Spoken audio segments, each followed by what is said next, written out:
Hello, आज हम लोग जानेंगे डिजिटल गोल्ड के बारे में। तो जैसे आपने देखा है कि लास्ट 1 से 2 साल में गोल्ड का प्राइस लगभग डबल हो गया है। तो सभी इन्वेस्टर्स में ये एक रस है कि हम भी गोल्ड खरीदें, हमारा भी इस जो गोल्ड रस का है इसका प्रॉफिट लें।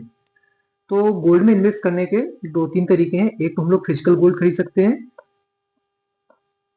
दूसरा गोल्ड ईटीएफ में इन्वेस्ट कर सकते हैं, एक तीसरा था एसजीबी सोवरिन गोल्ड बॉन्ड जो डिसकंटिन्यू गवर्नमेंट ने कर दिया है, और एक इसमें एक नया आया है लेटेस्ट प्रोडक्ट जिसको डिजिटल गोल्ड बोलते हैं।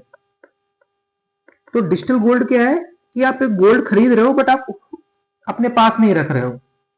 फिनटेक प्लेटफॉर्म जैसे कि पेटीएम हो गया, फोन पे हो गया, मोबिक्वी हो गया, पेजैप हो गया, ऐसे बहुत सारे फिनटेक प्लेटफॉर्म है जो आपको डिजिटल गोल्ड ऑफर करते हैं। वो आपको प्रॉमिस करते हैं आप हमको रुपए दीजिए, हम आपके बिहाफ पे गोल्ड खरीदेंगे और उसको सेफली सिक्योर रखेंगे। तो ये क्या हो गया कि आप डिजिटल गोल्ड है एक ऑनलाइन इन्वेस्टमेंट प्रोडक्ट है जिसमें इन्वेस्टर बाई एंड सेल कर सकता है, गोल्ड को होल्ड कर सकता है, और जो प्लेटफॉर्म प्रोवाइडर है वो आपके बिहाफ पे उस गोल्ड को रखेगा। तो ये काम कैसे करता है कि आप किसी डिजिटल फिनटेक प्लेटफॉर्म पे गए, जैसे कि सपोज दैट पेटीएम पे, आपने वहां पे बोला कि हमको 1 ग्राम या फिर 10 रुपए का गोल्ड चाहिए। आपने उस फिनटेक प्लेटफॉर्म को 10 रुपए दिया, उस 10 रुपए पे प्लेटफॉर्म आपको बोलेगा हम इसके बदले आपका फिजिकल गोल्ड खरीदेंगे और वो किसी सेफ वॉल्ट में रखेंगे, और आप जब बोलोगे तो हम आपको ये गोल्ड दे देंगे या फिर आपका गोल्ड को बेच के आपका पैसा रिटर्न कर देंगे। तो ये अभी तो नॉर्मली चल रहा है, लेकिन इसमें बहुत ज्यादा सेफ्टी कंसर्न है। सेफ्टी कंसर्न क्या क्या है?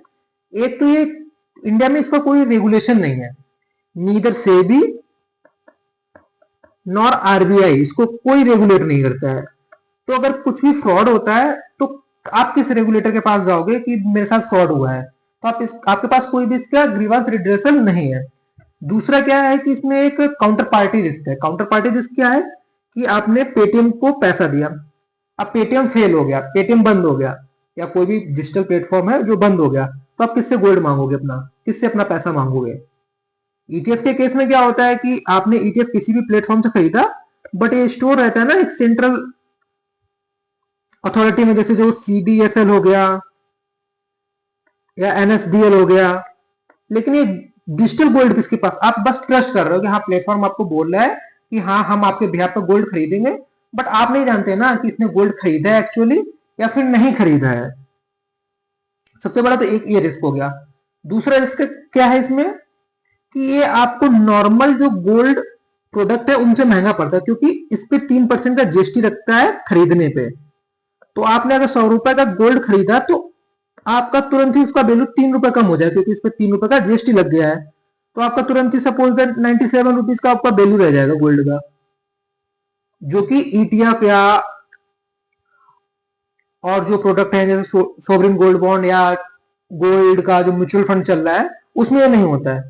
तो एक तो आपको ये महंगा भी पड़ता है, दूसरा इसमें क्या कोई रेगुलेशन नहीं है, तीसरा क्या है इसका प्लेटफॉर्म रिस्क है कि अगर कोई फ्रॉड होता है, जो डिजिटल प्लेटफॉर्म है वो बंद हो गया, तो आप किसके पास जाओगे? तो उसका कोई रिमेडी नहीं होगा। तो अगर दोस्तों आपको ये वीडियो अच्छा लगा हो तो लाइक और सब्सक्राइब जरूर करिएगा।